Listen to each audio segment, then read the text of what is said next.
안녕하세요. 매번 사연을 접하고 같이 울고 웃었던 사연자입니다. 참 별의별 사람들이 많더라고요. 저 역시 남들은 쉽게 겪지 않은 이야기를 겪었기 때문에 용기 내서 글을 써보려고 해요. 제 나이 30대가 넘어가자 부모님의 걱정이 이만저만 아니었어요. 주변에선 다들 결혼을 하는데 전 결혼을 하지 않고 있었거든요. 그러다 우연한 계기로 만난 남편과 3개월 만에 결혼을 하게 되었어요. 왜 이렇게 빨리 시집을 가냐고 했지만 3개월 동안 하루도 빠짐없이 만나면서 정말 이 사람이면 내 인생을 맡겨도 되겠다 싶은 마음으로 결혼을 진행했어요. 부모님이 좋아하시는 모습을 보니 효도는 다했다는 마음도 함께했죠. 남편은 책임감 있고 우직한 사람이었어요.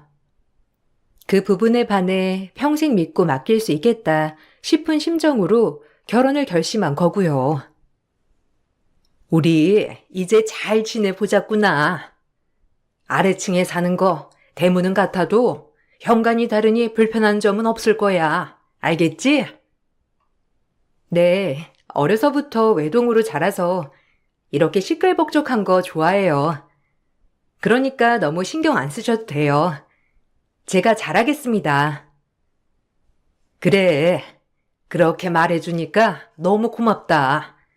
나도 잘할 거니까 우리 잘 지내보자꾸나. 이제 내가 여한이 정말 없다. 그네 언제 장가가나 했더니 그래도 이렇게 예쁜 색시 만나서 결혼하니 기분이 너무 좋아. 아휴, 이 좋을 때 왜 이렇게 눈물이 난담? 시어머니는 결혼식에서 많이 우시더라고요. 저 역시 시어머니의 눈물을 보니 마음이 많이 아파졌죠. 이유가 있는 눈물이었거든요. 사실 시동생이 하나 있었는데 몇 년 전 심장마비로 세상을 떠났다고 했어요. 원래부터 심장병을 앓고 있던 서방님이라고 했죠. 아무래도 큰아들 장가를 보낼 때 작은아들 생각에 눈물이 안 멈추는구나 라고 생각이 들면서 저 역시도 마음이 아파졌습니다. 아무래도 자식 잃은 마음 그 누구도 헤아릴 수 없으니까요. 시댁은 전원주택에 살고 있었어요. 아랫집에 세를 주다가 저희가 결혼을 하면서 그 집에 들어가서 살게 되었죠. 현실적으로 대문은 같더라도 현관이 달랐기 때문에 그렇게까지 프라이버시가 침해될 일은 없었습니다.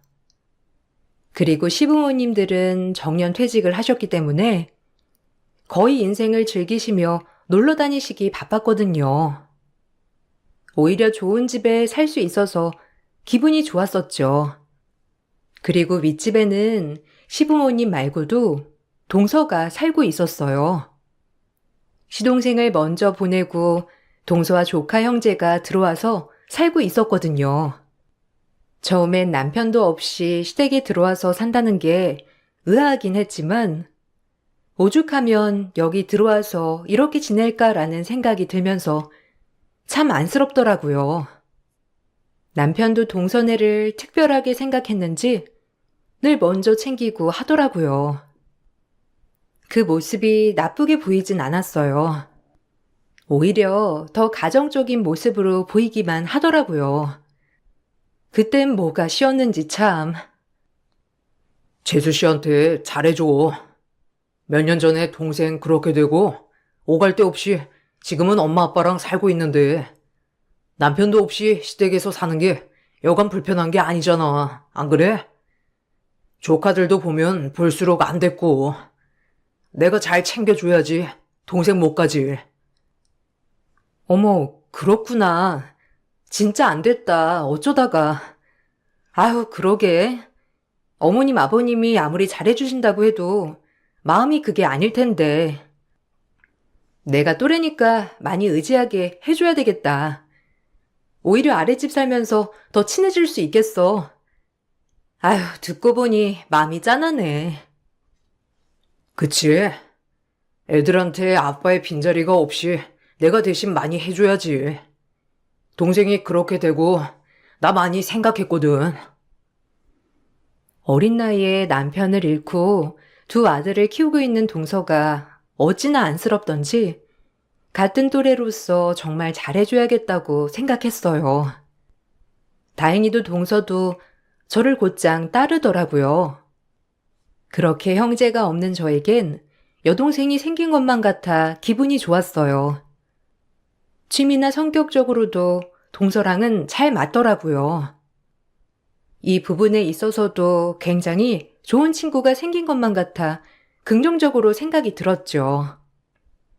모든 걸 좋게만 생각하다 보니까 정말 내 식구 같은 생각이 들면서 너무 좋더라고요. 동서가 낳은 조카들도 어찌나 남편을 쏙 빼닮았는지 저도 마음이 가더라고요. 그러면서 시동생이 살아있었다면 지금의 남편이랑 참 많이 비슷하겠다는 생각을 하게 되었죠. 마음이 아팠어요. 사랑하는 사람을 잃어본 적은 없지만 잃는다면 무슨 심정일까라는 생각이 들었거든요. 동서, 혹시라도 말 못할 어려움 있거나 하면 나한테 얘기해. 나도 여자 형제가 없어서 여자 형제가 있었으면 했거든. 이렇게 가족이 된 것도 인연인데 우리 잘해보자. 내가 동서 힘들거나 할 때 뭐든 도울게. 어려운 거 있으면 언제든 말해줘. 네, 형님, 감사해요. 그래도 아주버님이 어떤 분이랑 결혼할지 정말 궁금했는데 이렇게 인품이 훌륭하신 형님이랑 결혼을 하게 돼서 얼마나 다행인지 몰라요. 제 얘기는 들으셨죠? 그냥 뭐 어쩌다 보니 하루 이틀 같이 살다가 이렇게 됐네요. 다행히도 어머님 아버님도 손주들 예뻐해 주시니 저 역시도 불편함 없이 여기서 잘 적응하고 있어요. 너무 걱정 마세요. 그렇구나. 그럼 너무 다행이다. 아니 조카들이 진짜 남편이랑도 너무 닮은 거 있지? 신기해. 아무래도 형제였어서 그런가? 서방님 실제로 뵌 적은 없지만 그래도 사진이며 애들 보면 어떻게 생겼는지 정말 알 수 있을 것 같은 거 있지? 신기하다. 아, 그래요? 그래서 그런지 애들이 참 큰아빠를 잘 따라요. 아주버님한테 늘 감사하죠. 저야 뭐. 제가 무슨 복이 있어서. 동서는 이렇게 늘 대답을 하더라고요. 그 마음이 어떨지 헤아려지지 않았지만 더 잘해줘야겠다라고만 생각이 들었어요. 그런데 같이 사는 시간이 늘어나자 아무래도 층간소음 때문에 많이 힘들더라고요. 아들 형제라서 그런지 집에서 쿵쿵대는 것도 심했고 시부모님들도 아빠 없는 애들이라며 불쌍하다고 절대 큰 소리 한번 내지 않으셨고요. 전 그렇게 층간소음으로 인해 피폐해져만 갔습니다. 남편에게 얘기를 해도 처음엔 그저 이해해달라고만 하더라고요. 참 답답한 심정이었죠. 그것뿐만 아니라 아이들에게 절대 싫은 소리 한번 안 하는 시댁이 좀 이해가 가지 않더라고요. 아무리 그래도 훈육은 해야 할 것 같았거든요. 아니, 조카들, 아무리 그래도 새벽 내내 뛰는 건 좀 아니지 않아? 내가 잠기가 밝아서 그래. 그냥 낮에는 괜찮으니까 새벽에만 좀 주의시켜주면 안 될까?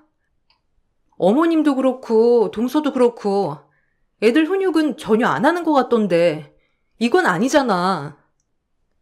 아, 얼마나 불쌍하겠어. 아빠도 없이. 그냥 네가 좀만 이해해. 저러다 말겠지. 언제까지 뛸 거야, 안 그래? 나이 좀 먹으면 이제 안 뛸 거니까 조금만 참자. 더 심해지면 그땐 내가 가서 얘기 좀 할게. 일단 지금은 당신이 좀 이해해 줬으면 해. 그저 안쓰럽다고 아무도 훈육을 안 하는 것 같아서 마음이 좀 안 좋더라고요. 그래도 이게 아닌데 라는 생각도 들었고요. 그러다 시댁과 같이 고깃집에 가던 일이 있었어요. 모든 식구 다 같이 식사를 기다리고 있는데 아무리 동서를 다 오냐오냐 한다지만 고기를 구울 때마다 홀랑홀랑 본인 입으로 가져가는 동서가 전 좋게 보이지 않았어요. 부모님도 계시고 했으니까요. 아니나 다를까 아이들도 마찬가지로 식사 예절이 좋지 않았어요. 알 건 다 아는 나이라고 생각했지만 서로 앞다투어 본인들만 먹겠다고 하는 모습들이 좋아 보이지 않았거든요. 그런 모습을 보고서도 시어른들과 동서는 절대 뭐라고 하지 않더라고요. 놀랐죠. 이런 일이 반복이 되자 저의 불편한 마음들이 하나둘 생겨나기 시작했어요. 그러면서 점점 동서의 이기적인 모습들이 보이기 시작했습니다. 한 번은 조카가 저희 집에 와서 제 구두를 신고 가다 구두굽을 부러뜨린 날이 있었어요. 새 구두였기 때문에 기분이 안 좋았죠. 시우야, 이거 시우가 이렇게 한 거야? 큰엄마 오늘 신으려고 했는데 어떡한다? 시우, 다신 안 그런다고 큰엄마랑 약속해. 그럼 큰엄마가 시우 이해해 줄게요. 어른들 거는 항상 물어보고 만지는 거야. 알겠지? 시우야, 자, 큰엄마랑 약속하자. 아, 제가 안 그랬어요. 그리고 다른 거 신으면 되잖아요. 엄마한테 이를 거예요. 저 혼내면 가만 안 있을걸요? 할머니랑 엄마한테 말할 거니까 그렇게 아세요. 큰엄마가 나 붙잡고 혼냈다고 말이에요. 엄마, 할머니, 여기 좀 보세요. 조카의 말에 입이 떡 벌어졌어요. 어린아이 입에서 본인을 혼내면 안 된다고 했을 때 참 많은 생각이 들더라고요. 얼마나 오냐오냐 했으면 어른 무서운 줄 모르고 이렇게 그럴까 싶으면서도 아이의 교육이 심히 걱정되더라고요. 아무리 한부모 가정이라 그저 안쓰러워서 화 한 번 내지 않고 키웠다곤 하지만 이건 아닌 것 같았어요. 아이가 저에게 조롱하듯 저렇게 얘기를 할 무렵 위층에서 동서가 내려오더니 무슨 일이냐고 저에게 묻더라고요. 늘 살가웠던 동서는 아이에 관해서는 굉장히 쌀쌀 맞더라고요. 형님, 무슨 일이에요? 저희 애가 뭐 잘못한 거라도 있어요? 그래도 그렇지. 이렇게 애 세워놓고 저한테 말씀하세요. 아니 동서. 먼저 일단 아이가 뭘 잘못했는지 파악하고 나한테 사과 먼저 해야 하는 거 아니야? 내가 설마 시우 세워놓고 벌이라도 세웠을까봐 그래? 시우가 내가 새로 산 구두굽을 부러뜨렸어. 다신 그러지 말라고 하는데 본인 혼내지 말라고 하더라. 이건 좀 아니지 않아? 잘못했으면 잘못했다고 하고 반성을 해야지. 어떻게 그런 식으로 얘기할 수가 있어? 뭐가요? 그럼 아무것도 모르는 애한테 이렇게 뭐라고 하는 게 옳은 건가요? 제 애들 건드는 거 못 참아요. 그리고 제 애들은 제가 알아서 교육할 테니 교육관에 대해 이래라 저래라 하지 마세요. 어머님 아버님도 안 그러시는 걸 왜 형님이 그러세요? 시우야 가자. 아래층 내려가서 놀지 마 이제. 놀랬지 우리 아들? 얼른 올라가서 엄마가 떡볶이 해줄게. 올라가자. 동서의 말에 벙 찌더라고요. 아무리 오냐오냐 하지만 자식 교육을 저렇게 시키다니 말이에요. 그때부터였습니다. 저와 살갑게 지내던 동서와 점점 멀어지게 되었고 오히려 차라리 이게 편하다 싶더라고요. 남편에게 이런 얘기를 하니 어이없게도 절 질책하더라고요. 안타까운 것에 천지분간을 못하는 것 같았죠. 하지만 이 부부는 시부모님도 마찬가지였어요. 단단히 뭔가 잘못되어 간다는 걸 느끼기 시작했습니다. 그리고 화가 나더라고요. 저만 이 집에서 아주 못된 사람 같은 느낌이 들었거든요. 시우가 내 구두굽 망가뜨렸는데 동서가 뭐라고 하지 말라고 딱 잘라서 얘기하더라. 그게 맞는 거야? 엄마가 됐으면 자식이 잘못을 한 걸 따끔하게 지적하고 혼을 내서 다신 안 하게 해야지. 마냥 감싸기만 하는 게 말이 되냐고, 안 그래? 나 진짜 어이없어.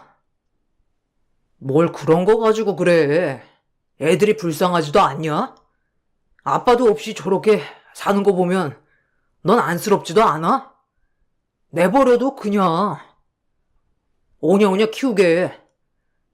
애들이 얼마나 고달프겠어, 마음이. 넌 참 피도 눈물도 없다. 재수 씨가 얼마나 마음 아팠겠어?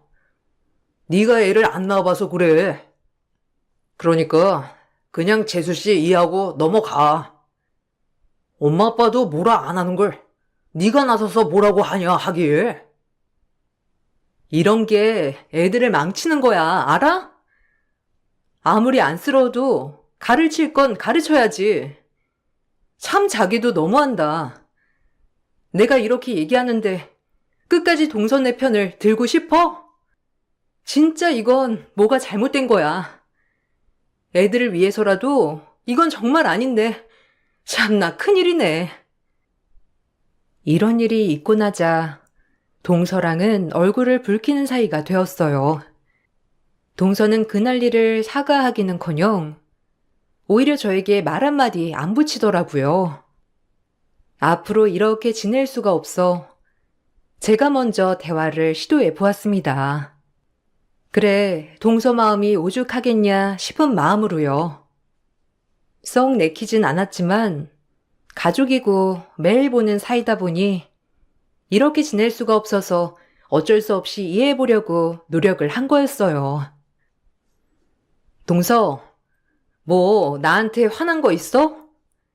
시우 걱정돼서 그렇게 얘기한 건데 동서가 얹어놨으면 미안해. 난 그런 뜻으로 얘기한 건 아니었어. 아니에요. 그래도 저희 애들한테 뭐라고 하지 않으셨으면 좋겠어요. 어쨌든 형님이 죄송하다고 했으니까 알겠습니다.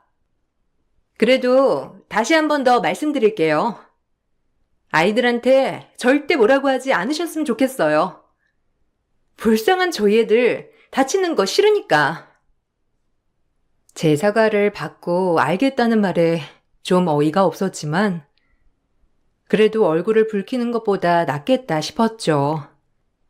하지만 조카들의 장난기는 시간이 지나서도 멈출 줄을 몰랐어요. 아래층에 내려와서 물건을 다 어지르고 간다거나 하물며 제 지갑에 손도 대기 시작했어요. 아직 초등학교도 들어가지 않은 애들이 이런 행동을 한다는 게 정말 문제가 있다고 생각을 했어요. 그리고 지갑에 손댄 것을 잡기 위해 홈캠을 설치해 놨습니다. 역시 지갑 안에 10,000원짜리가 없어졌더라고요. 그리고 홈캠을 돌려보자 첫째 조카가 꺼내간 거였고요. 오지랖이라고 할 수 있겠지만 그냥 넘어갈 수가 없겠더라고요. 심히 조카들의 장래가 정말 걱정이 되었거든요. 진심으로요. 시우야, 큰엄마가 아래층 내려와서 물건 만지지 말라고 했지? 너 큰엄마 지갑에 손 댔어? 돈 어딨어? 지금 시우가 잘못했다고 하면 큰엄마가 없던 일로 해줄 거야. 하지만 거짓말하면 정말 크게 혼낼 거야. 그러니까 솔직히 말해, 어? 안 가져갔다고요. 왜 저만 의심하는데요, 왜? 엄마한테 다 말할 줄 알아요. 큰엄마, 내가 가만 안 둘 거야. 할머니한테도 말할 거야. 전 조카의 말을 듣자마자 화가 나서 위층으로 올라갔고 시어머니와 동서가 있는 데서 홈캠을 열어 보였습니다. 그리곤 조카가 돈을 훔친다는 사실을 얘기했어요. 이걸 보여주자 동서는 또 소리를 질러대며 화를 냈고 시어머니도 조용히 절 타이르시더라고요. 누가 잘못한 건지 모르게 저만 또 이상한 사람 취급을 당했어요. 이제 정말 두 손 두 발 다 들겠더라고요. 이런 부분에 있어서 말이에요. 아니, 아휴, 시우가 참, 우리가 알아듣게 타이르마. 애잖니. 너무 몰아붙이지 말아라, 어? 우리가 알아서 타이를게. 어머님, 이건 아니죠. 저 솔직히 몇 번은 참았는데 아무래도 이런 거 딱 바로 잡아줘야지 않아요? 아무리 애지만 이런 게 버릇이 되는 거라고요. 그리고 동서, 지금 앞뒤 구분 못하는 것 같은데 동서 그런 행동이 아이를 망치는 거라는 걸 몰라서 그래?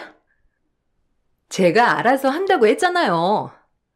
그 돈이 얼만데 그래요? 네? 제가 줄게요. 그러면 우리 아들이 도둑질 한 거 아니죠? 우리 아들은 도둑질을 한 게 아니에요. 필요해서 가져간 거지. 제가 주면 되잖아요. 그럼 형님도 손해보는 장사 아닌 거 아니에요? 참, 미치겠네, 진짜. 어떻게 말을 그런 식으로 해? 동서 진짜 그렇게 키우지 마. 애들 동서가 다 망치고 있는 거니까. 어머님도 애들 불쌍하다고 자꾸 감싸는 거 아니에요. 아, 저 돈 받자고 얘기하는 거 아니고 심각하게 애들 걱정돼서 얘기한 거니까 알아주셨으면 해요.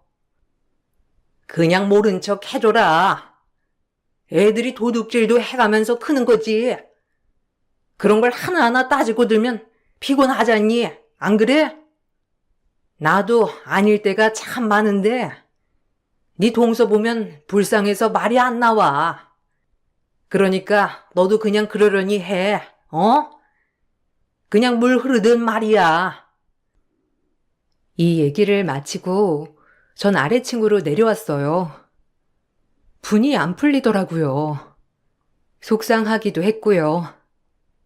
남편에게 말을 하니 남편도 이번 일에 대해서는 저를 질책하진 않았지만 따로 위층에 가서 뭐라고 하진 않았어요. 그 일이 있고 나서 한참을 대면대면하게 지내고 있을 때 또다시 층간소음이 저를 괴롭혔습니다. 아마 겪어보신 분들은 아실 거예요. 이 층간소음이라는 게 얼마나 노이로제 걸리는지. 우리 이사 가자. 그냥 작은 전세 해서. 나 진짜 층간소음 때문에 미칠 것 같아서 그래. 동수한테 얘기하면 씨알도 안 먹혀. 애들이 다 그렇지. 이해하래 그냥. 아, 죄송하단 말도 없어. 알아? 어차피 변하지 않을 거 그냥 우리가 가자고 이사. 나 스트레스 받아. 내가 없으면 애들은 어쩌고. 그래도 큰아빠라고 잘 따르고 하는데 이렇게 나가버리면 애들 더 외로울 거야. 당신이 아빠 아니잖아. 그리고 애들 나도 안쓰러워. 아빠 없는 거. 그렇다고 이렇게 계속 지내는 건 아닌 것 같아. 오히려 동서랑 사이만 더 안 좋아질 뿐이야. 그러니까 그냥 이사 가자. 어? 우리 전세금은 충분히 마련할 수 있잖아. 안 그래? 애들만 아니면 당장 가지. 근데 애들이 불쌍하잖아. 그래도 내가 옆에서 계속 챙겨주긴 해야 하는데 아빠랑 엄마도 이제 연로하셔서 사실상 애아빠가 필요할 때 이 큰아빠만 하겠어? 재수씨도 진짜 안 됐잖아. 자기가 조금만 이해해주라, 어? 언제까지 내가 참기만 해야 돼? 자기도 진짜 도움이 안 된다. 어떻게 나 고통스러운 거 하나도 걱정 안 할 수가 있어? 제가 이렇게까지 고통받고 스트레스를 받아 하자 남편도 층간소음에 대해서 다시 한번 생각을 하는 것 같더라고요. 하지만 결국은 저에게 이해해달라고 말을 했죠. 전 정말 속이에 경을 읽는 기분이었습니다. 잠을 못 자니 사람이 예민해져 가더라고요. 그렇게 스트레스 받는 나날이었습니다. 하루하루 돌을 닦는 느낌으로 참았어요. 그러다 보니 사람이 병이 생기더라고요. 잠도 못 자고 극예민으로 가고 있을 무렵 전 병원을 가보았어요. 수면제라도 처방을 받아볼까 싶어서 갔었죠. 하지만 거기 도착해서 의사 선생님은 저에게 불안장애와 경미한 우울증의 증세가 있다며 약을 처방해 주시더라고요. 이게 뭔가 했어요. 참고 참은 결과가 이렇게 마음의 병으로 왔다는 것이 화가 나더라고요. 그리고 이런 사실을 남편에게 가서다 말을 했어요. 나 오늘 병원에 갔더니 뭐란 줄 알아?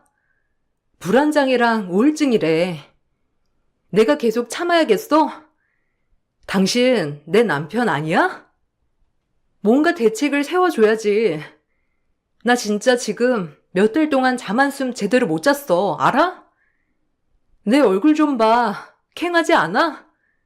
뭐 느끼는 거 없어? 뭐? 불안장애? 아, 알겠어. 내가 오늘 단판을 지을게. 그럼 된 거지? 그러니까 좀만 참아. 단판 짓고 올 거니까.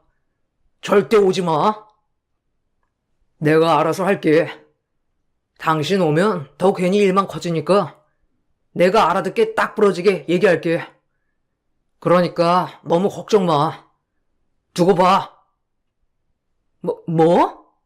갑자기? 아니, 나랑 같이 가서 얘기해. 그렇게 흥분할 게 아니라 천천히 얘기를 해야지. 얘기를 풀어, 어? 남편은 그 말을 끝으로 집에 가서 몽둥이 비스름한 나무 토막을 가지고 씩씩대며 위층으로 올라가더라고요. 그래도 마누라 아프다고 하니 그 꼴을 참기 힘든가 보다고 생각을 했지만 너무 격분한 남편이 한편으론 두려웠죠. 어떤 이유에서든 폭력은 절대 옳다고 생각하지 않았거든요. 아무리 위층 살며 밥 먹듯이 쿵쿵댔더라도 좀 걱정스럽더라고요. 올라간 지 꽤 됐음에도 불구하고 남편은 내려올 생각이 없는 것 같았습니다. 설마 동서애를 쥐잡듯이 잡아서 애들이 꼼짝 못하는 건 아닌지 하는 마음에 걱정이 되기 시작했죠. 그래서 전 참을 수 없이 위층으로 다시 올라갔어요. 올라가면서 계속 걱정이 되더라고요. 남편이 이렇게까지 화낼 사람은 아닌데 갑자기 저렇게 화를 내니 너무 걱정이 됐어요. 그래서 한참 기다리다 올라가게 되었죠.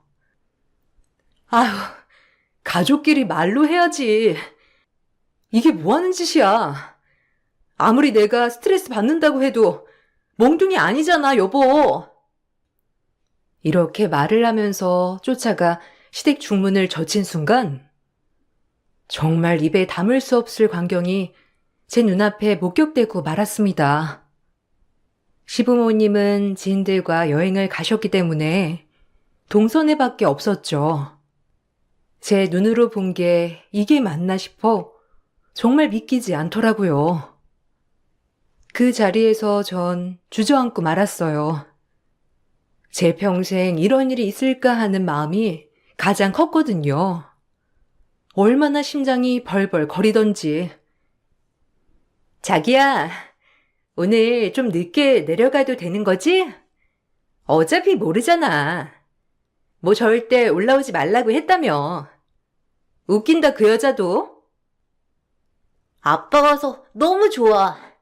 맨날 여기서 자고 갔으면 좋겠는데. 왜 아래층에서 자는 거야, 아빠는?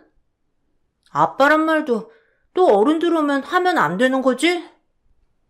시우 그래서 아무한테도 얘기 안 했어.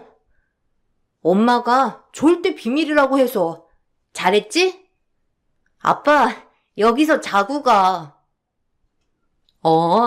아빠 오늘은 그래도 저녁도 드시고 내려갈 거야. 그러니까 우리 시우랑 시훈이 아빠랑 재미나게 놀자. 제가 들은 말들이 다 뭔가 싶으면서 소름이 쫙 끼쳤습니다.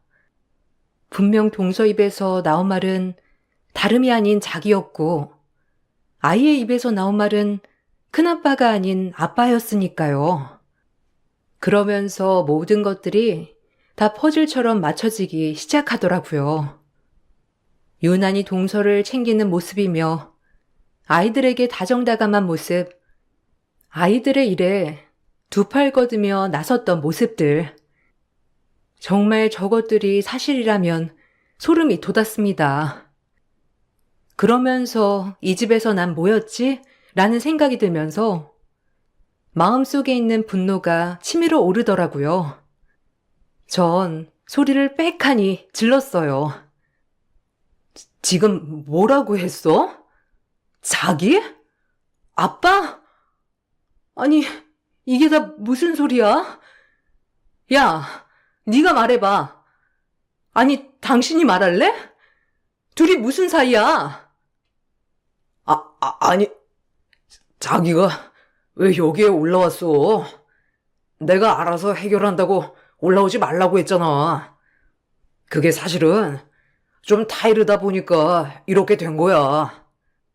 자기가 들은 말이 뭔지 몰라도 아무것도 아니라고. 그러니까 일단 진정하고 나중에 얘기하자. 형님, 일단 아니 진정하시고 제가 말이 헛나온 거거든요. 그러니까 오해하지 말고 여기 앉아서 제 말 좀 들어보세요. 닥쳐. 네 말을 뭘 들어?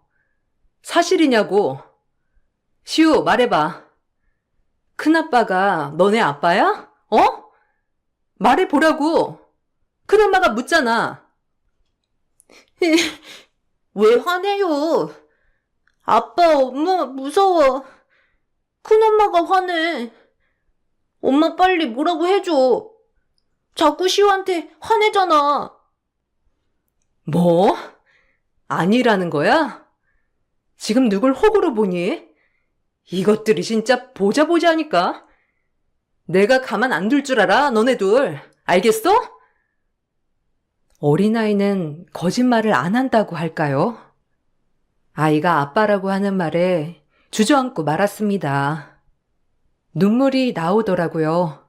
역겹기도 하고. 남편과 동서가 하도 발뺌을 하는 바람에 남편의 지인을 통해 들은 얘기였어요. 남편과 아주 중마고인 사이였지만 제가 불러 꼬치꼬치 물어보니 다 불더라고요. 본인이 생각해도 이건 아닌 것 같다며 말이에요. 남편 친구의 말이 정말 기가 막히더라고요. 알게 되셨군요. 제가 몇 번이나 이건 아닌 것 같다고 뜯어 말렸는데 듣지를 않아서. 아유, 저도 걔가 뭔 생각인지. 그럼 둘이 불륜이었다는 거예요? 기가 막혀. 어떻게 그럴 수가 있죠? 아니, 애초에 친구가 알면서 이런 걸 묵인했다는 게 말이 돼요? 죄송합니다. 면목 없어요. 그렇지만 가정사이니 제가 이렇다 저렇다 할 수는 없었어요. 죄송합니다. 이제라도 이렇게 말씀드릴 수 있어서 제가 마음이 편하네요. 늘 재수씨 볼 때마다 마음이 불편했거든요. 진짜 죄송합니다. 마음 추스르세요. 놀랍겠지만. 이런 얘기 해줘서 정말 고맙습니다. 일단 제가 또 필요하면 연락드릴게요. 지금이라도 알아서 다행이네요. 남편 친구에게 듣고 애초에 짐작은 했지만 너무 놀랐어요. 그리고 정말 눈물밖에 안 나더라고요. 내가 지금 뭔 집에서 살고 있나 싶기도 했고요. 동서와 제 남편이 계속 바람을 저지르고 지금도 아무렇지 않은 척 살고 있다는 모습 자체가 소름이 돋았고 그 연놈들 사이에서 낳은 아들들이 지금의 조카들이었고, 시동생이 이 사실을 알게 되어 충격으로 세상을 떠났다고 하더라고요. 원래도 심장이 좋지 않았던 시동생은 이렇게 바람 현장을 잡자마자 바로 쓰러져 사망까지 하게 된 것이죠. 시어른들은 이 사실을 몰랐고요. 그저 심장병으로만 세상을 떠난 줄 알았답니다. 전 이 얘기를 듣고 정말 기가 막혀서 말이 안 나오더라고요. 화도 났고요. 나 다 들었어, 현수 씨한테. 이 더러운 인간 같으니라고. 내가 가만히 있을 줄 알아? 어른들 오시면 다 얘기할 거고 니네 연놈들 가만 안 둘 줄 알아. 변명할 생각 마. 너네 인생 끝장이야. 내가 너네 잘 살게 내버려 둘 줄 알아? 더러운 인간들. 남의 신세를 망쳐? 자기야, 미안해. 내가 다 설명할게. 실수였어. 그래도 내 애 낳은 사람인데 함부로 내칠 수는 없잖아. 나 자기밖에 없어, 어? 더러운 입 다물어. 너네가 손이 발이 되도록 빌어도 이젠 소용없어. 나 기만한 죄 어떻게 받는지 똑똑히 두고 봐. 진짜 내가 처음부터 다 설명할게. 정말 네가 아는 게 다가 아니라니까. 네가 얼마나 나한테 실망했는진 알아. 그래도 들어줘. 옆에서 동서는 무릎을 꿇고 울고 있고 남편은 미안하다고 싹싹 빌었지만 전 이대로 혼인 무효 소송을 진행했습니다. 그리고 남편을 혼인 빙자죄로 고소를 했어요. 동서와 어쨌든 사실혼 관계라고 생각했으니까요. 시어른들은 이 사실을 알고 크게 노하셨죠. 그리고 본인 작은 아들이 이것 때문에 사망했다는 사실을 용서할 수 없던지 그 자리에서 소리를 고래고래 지르기 시작하였죠.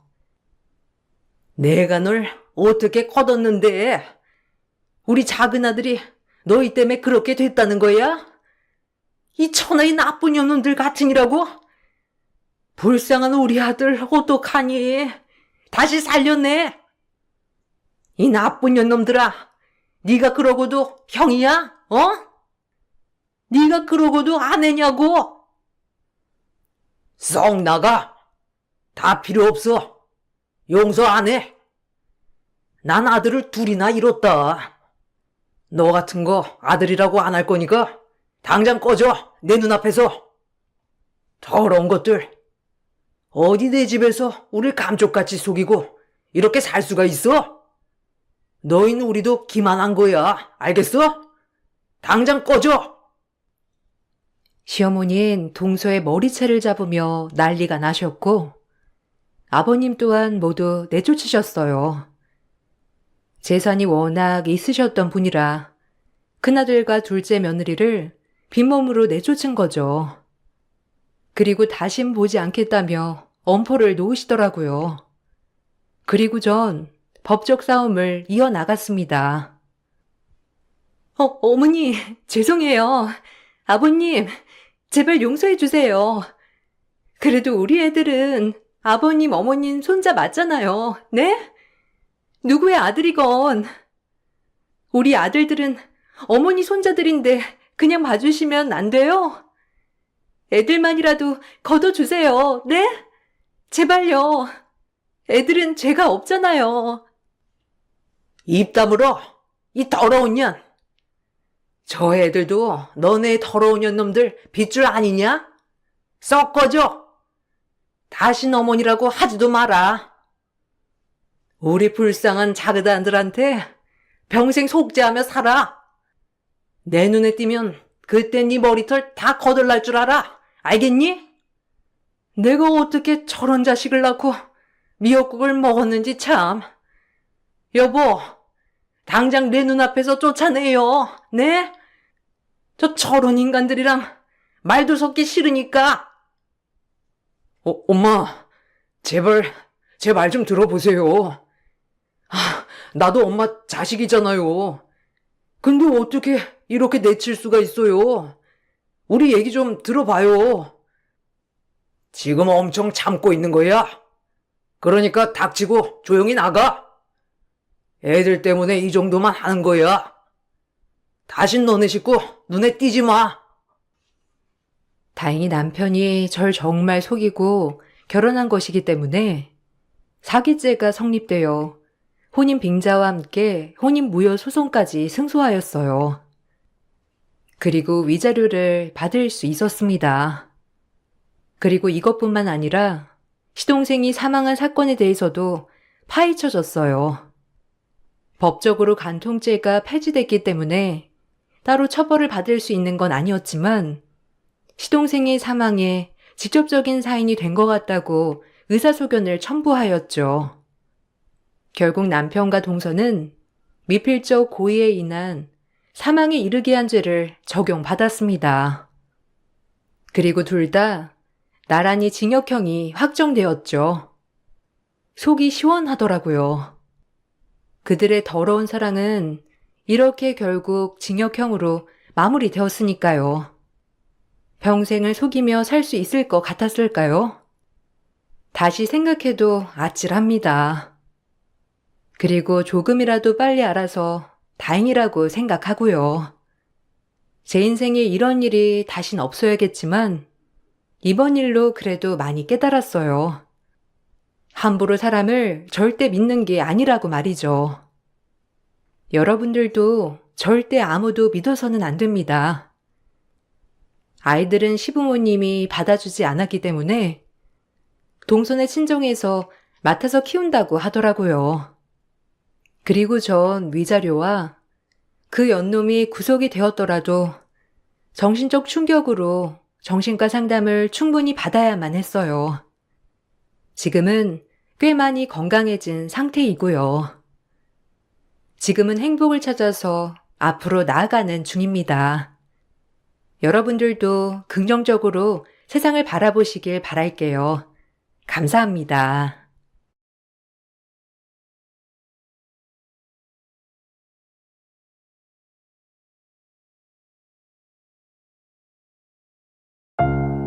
안녕하세요. 이곳 사연을 접하다 보면 저와 같은 지역에 사시는 분이 많으신 것 같아요. 늘 반가운 마음으로 듣고 같은 동네라서 그런지 가끔은 친근감이 들기도 해요. 저는 인천광역시에 살고 있는 40대 여성이에요. 조금은 된 이야기지만 그래도 여러분들처럼 저도 제가 겪은 이야기를 한번 해볼까 해 딸아이의 노트북을 켰어요. 인정 많고 마음씨 좋은 남편을 만나서 결혼을 했고 시댁이 워낙 화목하다고 얘기를 들었기 때문에 시집살이 또한 기대를 많이 했어요. 친구들은 시어머니 때문에 결혼 생활이 힘들다고 했지만 전 아니었거든요. 시어머니는 남에게 피해를 주는 것을 극도로 싫어하시는 분이었기 때문에 저희에게도 많은 것을 바라지 않으셨고 그저 우리만 잘 살면 된다고 하는 그런 분이셨어요. 매우 현명하신 분이신 거죠. 우리 둘째까지 장가를 다 갔으니까 내가 여한이 없다. 내 생에 할 일은 다 했어. 이제 속이 다 후련하다. 좀 쉬어야지. 어머님, 아들 이렇게 멋있고 인품 좋게 길러주셔서 정말 감사해요. 어머님 덕분에 훌륭한 배우자를 만난 것 같아요. 말도 참 정감가게 하는구나, 우리 둘째 며느리는. 어쨌든 이렇게 아들들 장성하고 나니까 정말 내 마음이 풍요로워. 그렇죠. 어머님은 이제 할 일 다 하셨어요. 아버님도 돌아가신 마당에 재산도 그냥 미리 배분해 주시면 깔끔할 텐데. 사람 일 진짜 모르잖아요. 아버님도 갑작스레 돌아가신 건데 어머님이라고 그렇게 되지 않으리란 법 있나요? 제 말 너무 섭섭히 듣지 마시고 정말 현명하게 한번 생각해 보세요. 제 친구 시댁도 형제들끼리 분란나지 말라고 그렇게 했대요. 당신은 무슨 말이 그래? 엄마 오래 사실 건데 재산 분할을 미리 왜 하냔 말이야. 참나, 말 조심 좀 해. 엄마, 죄송해요. 당신도 너무 감정에 앞서지 마. 사람이 항상 뒷일을 생각해야 하는 거야. 나 같은 사람이 가족 중에 꼭 있어야 한다니까. 형님은 철두철미한 사람이었어요. 방송국 분장사를 하던 사람인데 돈에 눈이 밝고 본인이 조금이라도 손해보는 일은 전혀 하지 않으시는 분이었죠. 처음 결혼을 하고 겪은 형님은 저와는 너무 반대되는 사람이라 신기하기도 하고 놀랍기도 했어요. 약간 물렁하다는 평을 듣는 저와는 달리 똑 부러지는 형님을 보면서 가끔은 부럽기도 했지만 저렇게 재산을 가지고 얘기할 때마다 제가 몸둘 바를 모르겠더라고요. 사실 남편네는 조그맣게 물려받은 재산이 좀 있었거든요. 남편과 아주버님이 재산 얘기를 하지 않는데도 형님은 그 재산 혹시라도 어디 갈까봐 그런지 듣는 저도 지겨울 정도로 계속해서 재산 타령을 많이 하였습니다. 넌 내가 죽기를 바라는 것 같다 꼭. 아직 일어나지도 않은 일 가지고 왈가왈부하지 마라. 너네 싸움 안 나게 정확히 배분해 줄 테니까 걱정하지 마. 넌 꼭 그렇게 이 좋은 날 이런 얘기를 해가면서 분위기를 망쳐야겠어? 참나 하여튼. 전 혹시 모를 상황을 얘기해 드린 거예요. 어머님이 그러실 분은 아니지만 그리고 저희가 장남인 건 아시죠? 아, 진짜? 당신 그만 못해? 엄마, 죄송해요. 요새 이 사람이랑 같이 일하는 직원이 좀 시댁 재산 문제로 말이 많은가 봐요. 동선에 다 있는 데서 얘기를 하는 게 좋을 것 같아서 미리 말씀드리는 거예요. 전 뒤에서 호박씨 까는 짓은 안 하거든요. 네 아버지 그렇게 되고 나서 나도 다 생각이 있어. 그리고 요새 장남이 어딨고 차남이 어딨니? 다 똑같은 자식이지. 애초에 재산 가지고 차별할 생각 없으니까 그리 알아. 그러니까 이 재산 혹시라도 둘째 내한테 조금이라도 더 갈까 전전긍긍하지 말란 소리야. 나 죽거든 아주 똑같이 반으로 갈라줄 테니까 알겠니? 더 이상 이 얘기는 하지 말자꾸나. 기분이 안 좋아. 그래도 그렇지. 장남이 왜 장남이겠어요? 아, 어머님도 참 너무하시네요. 이 문제는 다음에 얘기하도록 하죠. 어머님도 형님의 말에 기분이 매우 언짢아 보이셨고 저 역시 자불안석이었어요. 살면서 어느 정도의 재산은 필요하지만 그러게까지 대놓고 어머님께 유산 정리를 해달라고 하는 게 조금 당황스러웠거든요. 그 일이 있고 나서도 형님은 어머님이 혹시라도 저희에게 뭔가를 하나라도 더 해줄까봐 전전긍긍하는 모습을 많이 보였어요. 그런 모습을 보는 저 역시 마음이 불편했죠. 멸치볶음이랑 진미채 등 간단한 찬거리 거기 담아놨어. 하나씩 가져가거라.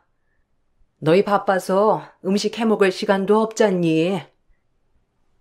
아, 어머님 너무 감사해요. 손맛도 좋으신데 저희 집 밑반찬까지 신경 써주시면 저야 정말 좋죠. 이래서 제가 반찬 가게를 못 간다니까요. 반찬 가게에서 어머님 손맛을 흉내나 낼 수 있겠어요? 감사합니다. 맛있게 먹을게요. 감사해요. 근데 이거 동선애랑 똑같이 배분하신 거 맞죠? 통이 동선애 반찬통이 더 커 보이는데 아닌가? 하여간 의심은. 그리고 누가 좀 많이 먹고 덜 먹으면 어때? 눈대중으로 담은 거라 뭐 누구네가 더 많이 가져갈 수도 있겠지. 그래도 거의 똑같으니까 그런 거 좀 따지지 마라. 넌 참 애가 왜 이렇게 따지는 게 많은 거니? 형님, 제가 보기엔 똑같은데요. 그럼 형님이 먼저 골라서 가져가세요. 전 괜찮으니까요. 그럼 불만 없으신 거죠? 매사에 조금이라도 손해보는 것을 싫어하는 형님이었기에 작은 거 하나하나 정말 숨이 막힐 지경이었어요. 하지만 제가 누군가를 바꿀 수 없듯이 이 사람은 그냥 원래 이런 사람이다 라고 생각하고 살아가려고 했었죠. 그리고 몇 달이 흘렀을까? 제 남편이 어머님께서 연락이 되지 않자 일하던 도중 집에 찾아가고 나서 일이 벌어졌어요. 저 역시 그 전화를 받고 놀라긴 마찬가지였고요. 엄마, 정신 좀 차려봐. 아, 갑자기 왜 이래? 아, 여기요. 여기 123번지인데요. 사람이 쓰러졌거든요. 아, 빨리 좀 와주세요. 엄마, 눈 좀 떠봐. 갑자기 이러면 어떡해. 아, 전화를 안 받길래 혹시나 해서 와봤더니 어떻게 쓰러져 있냐고. 엄마! 형님이 그렇게 바라지 않았던 상황이 와버리고 말았어요. 어머님이 갑작스러운 뇌졸중으로 쓰러지셨고 그 모습을 최초 발견한 사람이 제 남편이었기 때문이에요. 병원에 갔을 땐 이미 어머님은 수술실에 들어가서 수술을 하고 있었고 수술이 끝나고는 그에 따라 병원 중환자실로 가게 되었어요. 집안이 모두가 비상사태가 되었고 형님은 그 와중에 분위기 파악을 하지 못하고 갑작스러운 상황이 짜증났는지 또 막말을 하기 시작하더라고요. 옆에 있던 간호사들도 흘끔흘끔 저희를 쳐다보는 게 느껴졌어요. 내가 엄마를 잘 들여다봤어야 했는데 가까이 서면서 들여다보지도 않고 조금만 일찍 발견했어도 네 책임 아니야. 우리 모두가 더 신경 썼어야 했는데 진짜. 아휴, 엄마 어쩌냐. 무조건 건강하게 깨어나셔야 하는데. 일어나실 거예요. 어머님 강한 분이시잖아요. 저희 생각을 하면 무조건 어떻게든 일어나셔서 쾌차하실 거예요. 우리 힘내요. 아, 내가 뭘 했어? 갑자기 이런 상황이 온다니까? 내가 그때 어머님한테 유산 정확히 배분해달라고 했잖아. 괜히 그런 게 아니에요. 사람 일 어떻게 될 줄 알고? 만약 어머님 이대로 돌아가셔봐. 우리가 장남인데 똑같이 배분받아야 하는 거잖아. 당신은 지금 그걸 말이라고 해? 엄마가 중내 사내 하는 판국에 무슨 말이 그래? 당신한테 엄마보다 유산이 중요한 거야? 다들 이성적으로 생각해요. 나한테 왜 이래? 나 같은 사람이 있으니까 집안이 굴러가는 거야. 다들 감정에 휘몰아쳐서는 내가 그때 어머님한테 확실히 해달라고 못을 박았어야 했는데 다들 말려서 이 꼴이 된 거잖아. 아우 짜증나. 어떻게 정말? 듣자 하니 진짜 너무하네요, 형수님. 말이면 단 줄 알아요? 지금 엄마가 사내 못 사내 하는 마당에 그깟 유산이 뭐라고? 그깟 유산이요? 그럼 깔끔하게 서방님이 어느 정도 포기할 수 있겠네요. 어차피 저희가 장남이잖아요. 그만 못해? 당신은 돈이 그렇게 중요해? 한 번만 더 입 열어봐. 가만 안 둘 줄 알아? 사람이 피도 눈물도 없어가지고 진짜. 가족들이 아무리 뭐라고 해도 형님은 아랑곳하지 않았고 그 모습을 보니 정말 절레절레 고개만 저어질 뿐이었어요. 그리고 어머님은 중환자실에서 있다가 죽을 고비를 넘긴 후에 의식불명 상태가 되었어요. 그리고 병실로 옮겨졌고 그렇게 길고 긴 병마와의 싸움이 시작이 된 거예요. 저 역시 너무 갑작스레 어머님이 이렇게 되자 눈물만 나왔습니다. 힘드시겠지만 일단 기다려보는 수밖에 없어요. 수술은 잘 됐거든요. 환자가 이제 어떻게 일어나느냐에 따라 달렸죠. 아, 감사합니다. 수술하시느라 고생 많으셨어요. 저희 어머니 꼭 깨어날 순 있겠죠? 눈만 뜨면 좋겠는데. 의사 선생님 또한 어머님의 상태에 대해 확답할 수 없는 상황이었습니다. 흐느끼는 남편을 보면 정말 마음이 안 좋더라고요. 어머니, 일어나 보세요. 어떻게 갑자기 이렇게 되실 수가 있는 거예요? 네? 입원하시기 전만 해도 반찬도 해주시고 웃어주시고 하셨는데 하루아침에 이렇게 믿어지지가 않아요, 정말. 여보, 어떡해, 어머님? 진짜 잘못되시면 안 되잖아. 그럴 일 없어. 엄마 어떻게든 일어나실 거야. 엄마가 우리를 갑작스레 떠날 리가 없잖아. 절대 아닐 거야. 아니어야 해. 남편도 힘들지만 꿋꿋이 참아내고 있었어요. 시아버님 또한 갑작스러운 교통사고로 돌아가셨기 때문에 어머님마저 이렇게 갑작스레 이를 수 없다고 외치고 또 외치더라고요. 그런 남편을 보는 것 또한 마음이 굉장히 아팠고 힘들었습니다. 어머님이 쓰러진 지 얼마나 되셨을까요? 의식 없이 누워만 있는 것이 3년이 되었고 가족들 모두가 지쳐가기 시작했어요. 그러던 중 어머님 집에 가서 이불이랑 여러 가지 용품들 좀 병원에 가지고 오려고 들렸는데 형님은 누가 시키지 않은 한데도 어머님 폐물들을 정리하고 있더라고요. 본인이 이곳저곳에 껴보면서 말이죠. 그리고 비싼 가방과 비싼 옷가지들을 이미 챙겨 넣었더라고요. 순간 제가 뭘 본 것인가 당황했어요. 아무리 인간이 덜 됐어도 병원에 누워있는 사람 물건을 멋대로 정리하는 것이 이해가 안 갔거든요. 형님, 이게 뭐 하는 짓이에요? 지금 어머님 옷이랑 반지, 목걸이들은 왜 건드리시는 거죠? 형님 거 아니잖아요. 동서도 얼른 여기서 마음에 드는 거 골라봐. 혹시 알아? 어머님 돌아가시면 그때 이런 거 정리하는 것도 일이야. 할 일이 얼마나 많은데 유산 문제도 그렇고 할 게 많아요. 이런 건 미리미리 정리해야지. 이게 이성적이고 좋은 거야.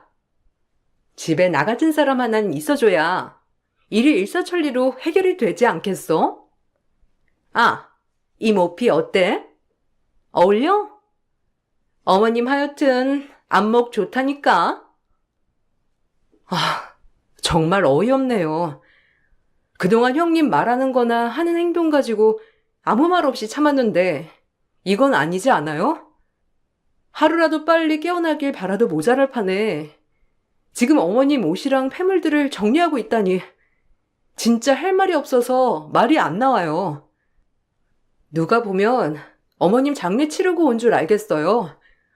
기막혀 진짜.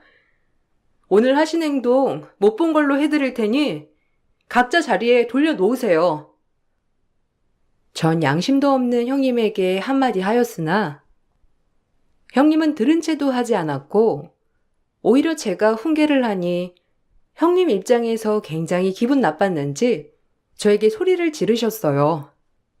원래도 이상한 사람인 건 알았지만 오늘에서야 완벽히 정상이 아니라고 느꼈어요. 야, 네가 날 가르쳐? 어차피 산 사람들은 살아야 할 거 아니야. 이깟 거 어차피 주인 없으면 며느리가 가지고 갈 수 있는 거지. 어머님이 딸이 있냐, 형제가 있냐? 어차피 이런 것들은 다 내 차지라고. 안 가져갈 거면 넌 그냥 빠져. 나 훈계하지 말고. 정신 차리세요. 사람이 어쩜 그렇게 인정머리가 없어도 그렇게 없어요? 어머님이 정말 안쓰럽고 불쌍하네요. 내가 더 불쌍하지. 이렇게 우유부단한 집에 시집와서 답답하게. 난 동서 같은 성격들이 정말 싫어. 우유부단 그 자체잖아. 제가 우유부단하다고요? 형님처럼 남한테 그렇게 윽박지르면서 뭐든지 조금이라도 손해보지 않으려는 형님이 더 피곤해요. 그래, 마음대로 생각해. 어쨌든 난 이거 다 챙겨갈 거니까 알아서 해. 나한테 혼기질 하려면 그 입 당장 다물고. 제 말에도 형님은 아랑곳도 않고 어머님의 좋은 물건들을 본인 가방 속으로 집어넣기 바쁘더라고요. 전 너무 어이가 없어 형님에게 뭐라고 한 뒤 이불이랑 혹시라도 깨어나셨을 때 필요한 어머님들의 물품들을 챙겨 집을 빠져나왔어요. 그리고 형님은 인간 같지도 않은 사람이니 이젠 상종을 하지 말아야겠다고 생각했고 병원에 도착해 어머님을 보고 나니 어머님이 더욱 안쓰럽게 느껴졌어요. 그래도 며느리라고 처음에 좋아하시고 예뻐해 주셨을 텐데 저런 인간인 걸 알았으려나 싶었죠. 아니면 이미 형님 성격을 다 아니까 미리 재산을 무조건 반씩 나눠줄 거다라고 못이 박히게 설명을 해주셨는지도 모르겠더라고요.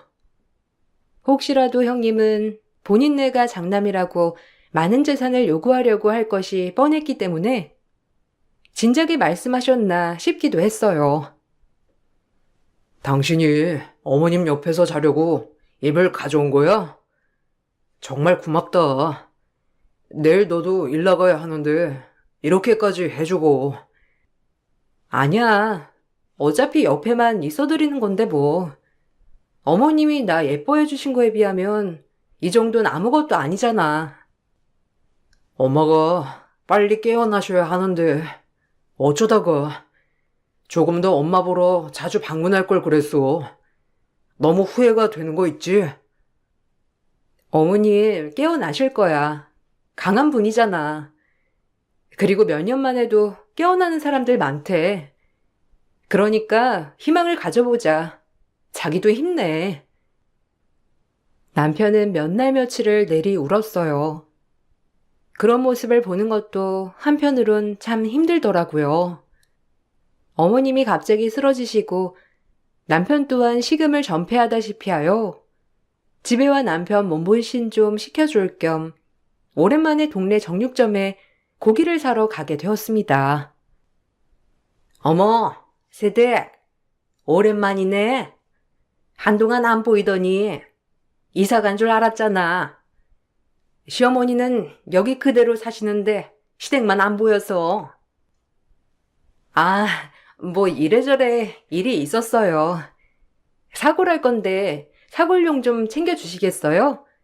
그리고 소고기 간 것도 좀 포장해 주세요. 어머, 새댁이 사골하게? 새댁네 시어머니 사골 잘 끓이잖아.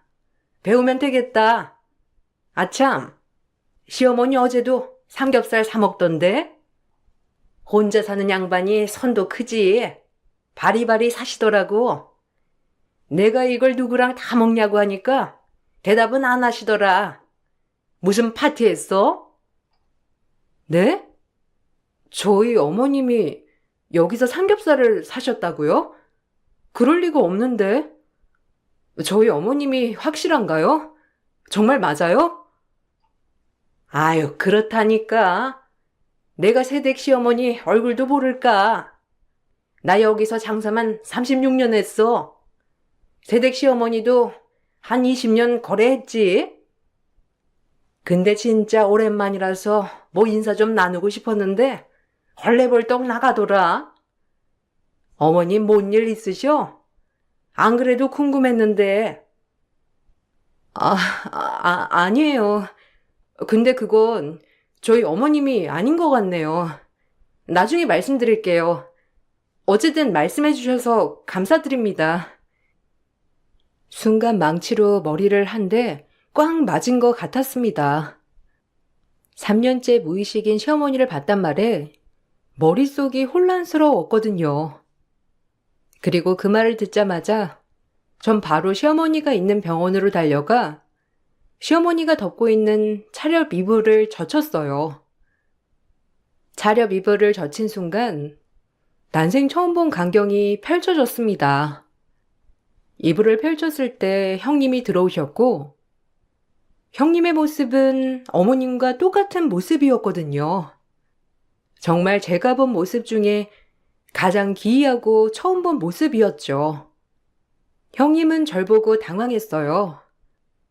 걸친 옷가지며 얼굴 화장이며 머리 스타일 누가 봐도 어머님이었고 어머님이 건강하셨을 때의 모습을 그대로 하고 있었습니다. 가뜩이나 어머님 옷가지며 폐물들을 가지고 갔던 터라 모든 것이 그냥 어머님 그 자체였어요. 너무 혼란스럽고 멍하더라고요. 아니 동서, 여긴 어쩐 일이야? 지금 병원에 올 시간 아니잖아. 그리고 내 모습은 오해하지 말아줘. 어머님이 그리워서 한번 재연해 본 거니까. 아우, 빨리 나도 집에 가야겠다. 어머님 한번 뵈러 온 거긴 한데 나도 바쁘거든. 형님이야말로 꼴이 그게 뭐예요? 아니 어떻게 이런 모습을 하고 완전 어머님이랑 똑같잖아요. 어머님이라고 해도 믿겠어요. 왜 이런 모습으로 돌아다니시는 거예요? 설명 좀 해보세요. 정말 당황스럽고 머리가 띵하네요, 형님. 동서는 알 거 없어. 본인 할 일이나 똑바로 해. 나 바쁘니까 먼저 좀 가볼게. 동서랑 더 이상 할 얘기는 없을 것 같네. 형님은 급격히 당황한 모습을 하고 불이 나게 병원을 나서려고 했지만 전 그 순간 머리가 빠르게 돌아갔어요. 어제 정육점에서 시어머니를 봤다는 게 형님이 어머님처럼 분장을 하고 다녀서 어머님인 줄 착각한 것 같았거든요. 분장사 출신이었기 때문에 어머님의 모습을 곧 재현하기란 쉬웠을 테니 말이에요. 그리고 곰곰이 왜 이런 모습을 하고 다니는지 생각을 해보았고 그 이유가 곧바로 생각이 나더라고요. 전 형님보다 먼저 앞질러 어머님 집에 가서 어머님이 보관하고 있는 인감도장과 이리저리 땅 문서들을 찾았으나 역시나 없었습니다.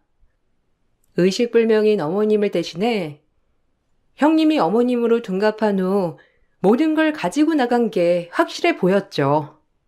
그리고 전 부동산에 바로 달려가 알아보았고 역시나 제 예상은 틀리지 않았더라고요.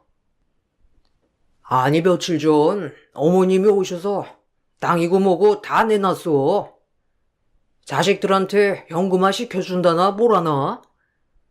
약간 감기가 들었는지 목소리가 이상하긴 했는데 왜? 땅 팔면 안 되는 거야?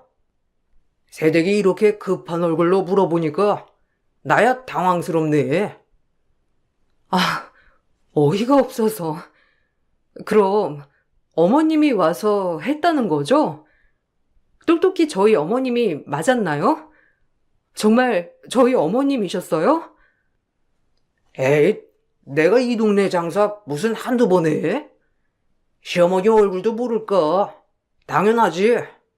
머리 스타일이며 오시고 어머님 맞더구먼.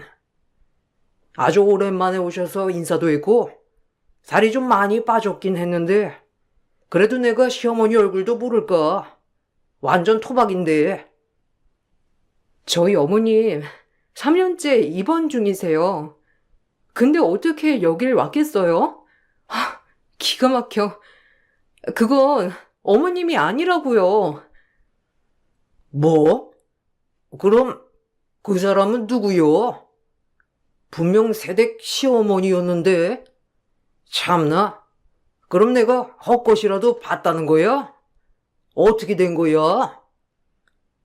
전 그 얘기를 듣고 온 식구들을 불러 모았고 이 사건에 대해 낱낱이 밝히겠다고 선전포고를 하였습니다. 아무리 생각해도 형님이 가장 의심스러웠고 이 모든 것이 맞다면 정말 범죄를 저지른 거나 다름없으니 말이에요. 거의 인간 이하나 다름없었죠. 어머님 폐물과 옷가지들을 가지고 나갈 때도 정상은 아니라고 생각이 들었지만 분장쇼까지 하는 형님을 가만둘 수 없었어요. 그동안 형님이 특수 분장사란 걸 잊고 있었네요. 쓰러진 어머님을 대신해서 어머님으로 둔갑하고 땅이고 집이고 다 부동산에 내놨다면서요? 이 동네 좁은데 어떻게 생각머리가 거기까지밖에 안 돌아갈까요? 그렇게 본인들이 더 많이 가져가야 한다고 하더니 결국엔 현금화 시켜서 형님이 가로채려고 한 거죠?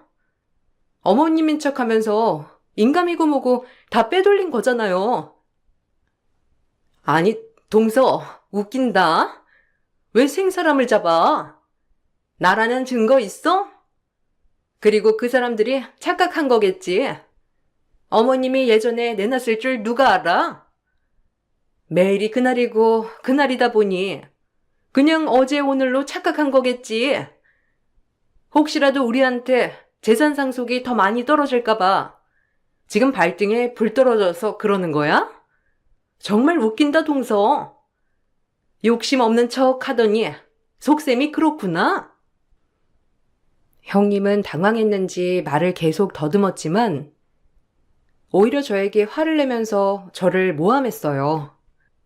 하지만 모든 식구들이 저와 형님을 겪어봤기에 저를 의심하기보단 모두가 겨누는 의심의 논초리는 형님을 향하고 있었고 저 역시 형님에게 몰아붙였습니다. 이 사람이 어디 거짓말할 사람입니까? 형수님, 똑바로 얘기하세요. 안 그러면 이 사건 이대로 못 지나가요. 못 지나가면 어쩔 건데요. 아니, 난 그냥 할머니 분장을 해본 건데 그게 어머님인 척 분장한 걸로 몰아가면 제가 그렇다고 인정해야 하나요? 저 분장사 출신이고 가끔 이렇게 이런저런 분장해보거든요. 오해를 해도 어떻게 이딴 식으로 해요? 당신 진짜야? 거짓말 아니야? 재수씨가 어디 생사람 잡을 사람이냐고. 만약 재수씨 말이 모두 사실이면 나 당신이랑 절대 못 살아. 엄마 아픈데도 재산에 눈이 멀어서 모든 걸 현금화 시키려고 한 거였다면 그땐 이혼이야. 아, 기막혀. 당신이 그런 말 하면 안 되지. 다른 사람이 타날 욕해도 당신은 내 편 들어줘야 하는 거 아니야? 설사 내가 그런 짓을 했다고 하더라도 이게 다 누구 때문인데? 어떻게 보면 당신을 위해서 한 거라고는 생각 안 해? 내가 한 건 아니지만. 그게 정상이야? 날 위한 거라고? 미쳤어. 그깟 돈이 뭐길래 그런 쇼까지 해가면서? 어쨌든 진실은 곧 밝혀지겠지. 아주버님이 저렇게 엄포를 놨음에도 끝까지 인정하지 않았고 전 결국 이 사건을 고소했습니다. 쓰러져 있는 어머님 대신에 누가 어머님이 가지고 있는 땅 문서들과 인감도장을 가지고 도용을 한 셈이니까요. 경찰에 신고가 접수되고 점점 포위망이 좁혀지자 형님은 그제야 본인에게 일이 불리하게 돌아갈 걸 알았는지 결국엔 경찰 앞에서 모든 걸 불고야 말았답니다. 금방 들통날 짓을 왜 했는지 어머님이 돌아가시면 어머님이 전에 해준 거라고 하려고 미리 손을 쓴 게 분명했어요.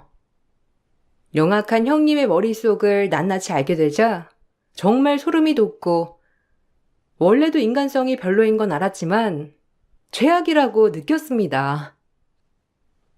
아, 내가 동서보다도 먼저 시집오고 난 돌아가신 아버님도 모셨고 이희가 장남인데 무조건 차남이랑 똑같이 재산 분할을 해준다는 게 기막히잖아요. 형사님들은 안 그러겠어요? 애초에 어머님이 미리 해야 할 일을 전 대신 하려고 했을 뿐이에요.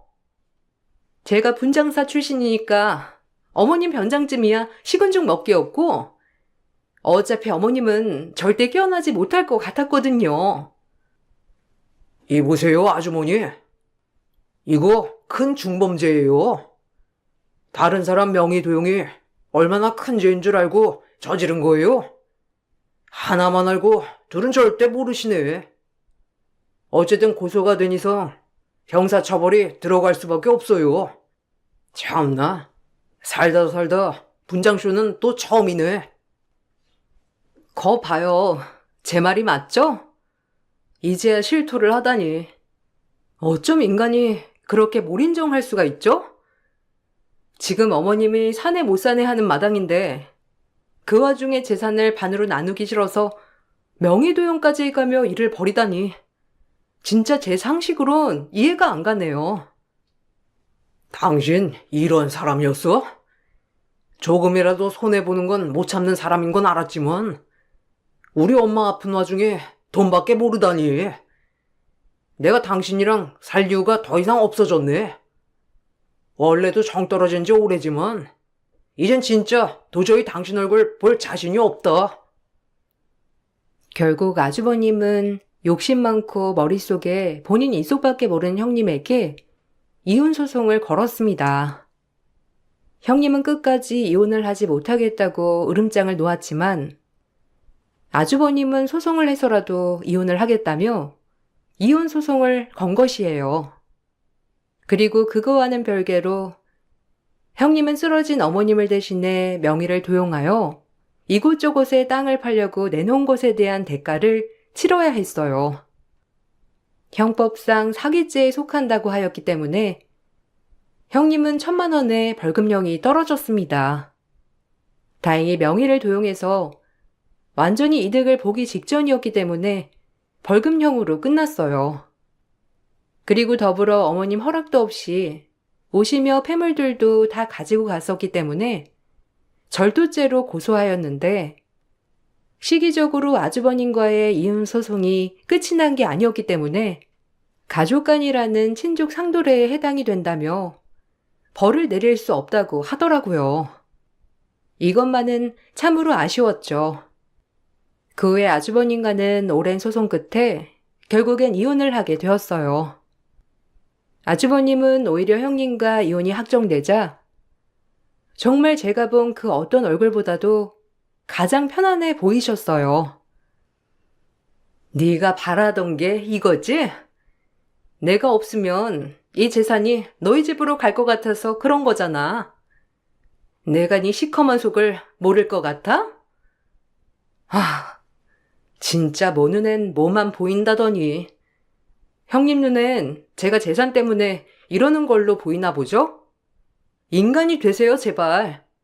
이제 아주버님이랑 이혼도 했으니 저랑도 남이니까 막말 그만하시고 제발 반성하고 사시길 바랄게요.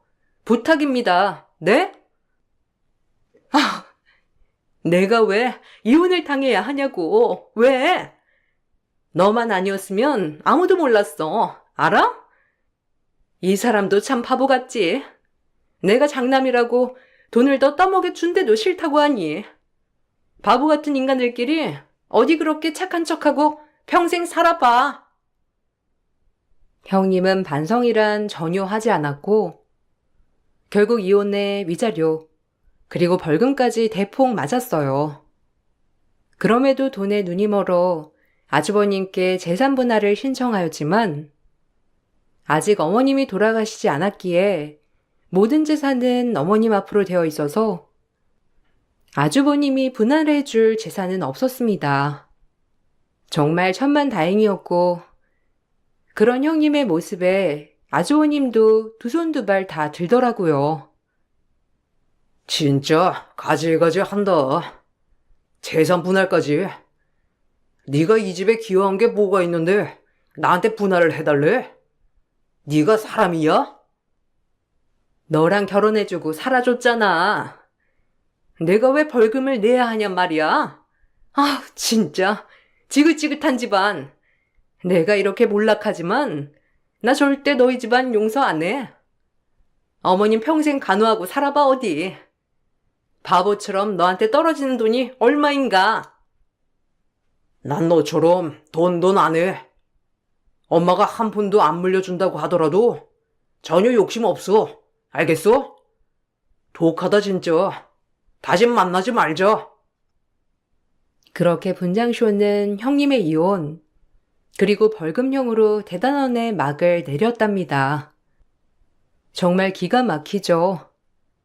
어떻게 어머님 흉내까지 내가면서 땅들을 팔려고 했는지 아직까지 생각하면 헛웃음이 나온답니다. 들리는 소문에 형님은 뮤지컬 쪽 분장을 하고 있다고 하더라고요. 그러면서 아직까지 박봉이라고 불평불만도 하고 그곳에서도 조금도 손해보지 않고 일하려고 하다가 직원들한테 왕따도 당했다고 했어요. 이런 거 보면 사람 인성 절대 안 변하는 것 같다는 생각을 합니다. 그리고 그 후로 1년이 지나서 어머님은 돌아가셨어요. 꼭 깨어나길 바랬는데 결국엔 돌아가시고 말았답니다. 그래도 오랜 병원 생활을 해서 그런지 저희 다 마음의 준비가 되어 있는 상태였기 때문에 그러기까지 충격은 아니었고 이제 아프지 않으니 다행이다라고 생각이 들었어요.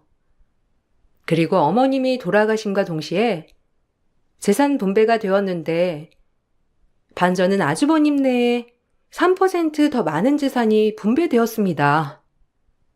그래도 장남이니 그렇게 배분해 놓으신 것 같았어요.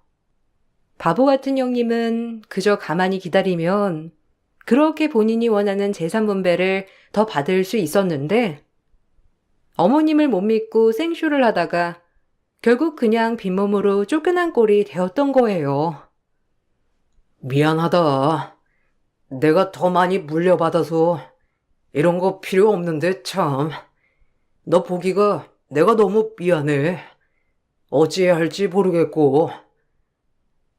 에이 형, 괜찮아. 누가 더 가져가고 덜 가져가면 어때? 진짜 상관없어. 그러니까 나한테 너무 미안해 하지 마. 다행히도 저희 남편과 저는 그렇게까지 유산에 욕심이 없었기 때문에 아주버님이 더 가져가는 것에 대해 아무런 생각이 없었어요. 지금은 시간이 많이 지나서 이때의 일을 가끔은 잊고 살고 있지만 다시 한번 돌이켜 생각해보면 그래도 우리 집안에 그런 인간을 빨리 잘라버린 게 다행이라고 생각이 든답니다.